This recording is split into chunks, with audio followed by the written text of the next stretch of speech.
জীবনে 3টি কথা মনে রাখুন। 1. কখনো জবাব দেবেন না যখন রেগে থাকবেন। 2. কখনো প্রতিজ্ঞাবদ্ধ হবেন না যখন আনন্দে থাকবেন। 3. কখনো সিদ্ধান্ত নেবেন না যখন দুঃখী থাকবেন। যে তোমার কাছে এসে অন্যের নিন্দা করে সে তো তোমার নিন্দাও অন্যের কাছে করবে। এই ধরনের লোক থেকে নিজেকে যত দূরে রাখা যায় ততই মঙ্গল। বাবা কম দামি মোবাইল কিনে দিলে ছোট মনে করো না। মনে রেখো, যা তোমার কাছে অল্প তা তোমার বাবার কাছে রক্ত বিক্রির গল্প। মানুষ কানা, খোড়া, অন্ধ, পঙ্গু হলেও তাকে নিয়ে সংসার করা যায়, কিন্তু মানুষের চরিত্র যদি খারাপ হয় তাহলে তাকে নিয়ে সংসার করা যায় না।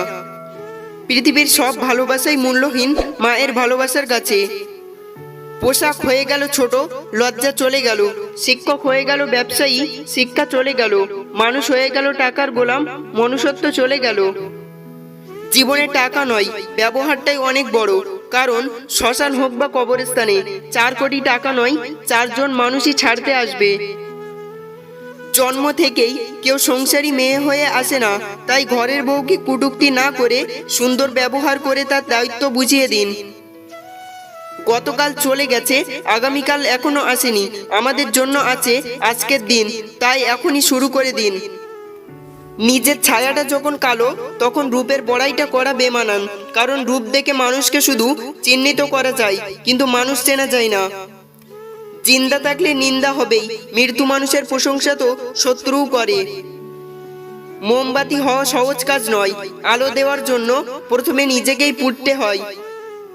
একজন ভিক্ষুক তোমার কাছে তখনই হাত পাতে যখন তার মনে হয় তাকে কিছু দেওয়ার সামর্থ্য তোমার আছে এবং তুমি তাকে নিরাশ করবে না। বেশি টাকা উপার্জন করাটা গর্বের বিষয় নয়, হালাল উপার্জন করাটা গর্বের বিষয়।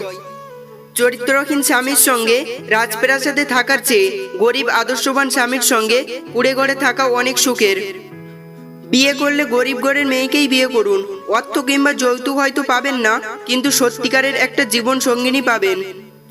শক্তি নিজের কথাই নয়, বিচারে রেখো। কারণ ফসল বৃষ্টিতে হয়, বন্যাতে নয়। কিছু মানুষ আপনাকে ঠিক ততটুকুই ভালোবাসবে যতটুকু আপনাকে সে ব্যবহার করতে পারবে। তাদের অসাধারণ ভালোবাসা তখনই থেমে যাবে যখন আপনার কাছ থেকে তারা আর কোনো লাভ করতে পারবে না।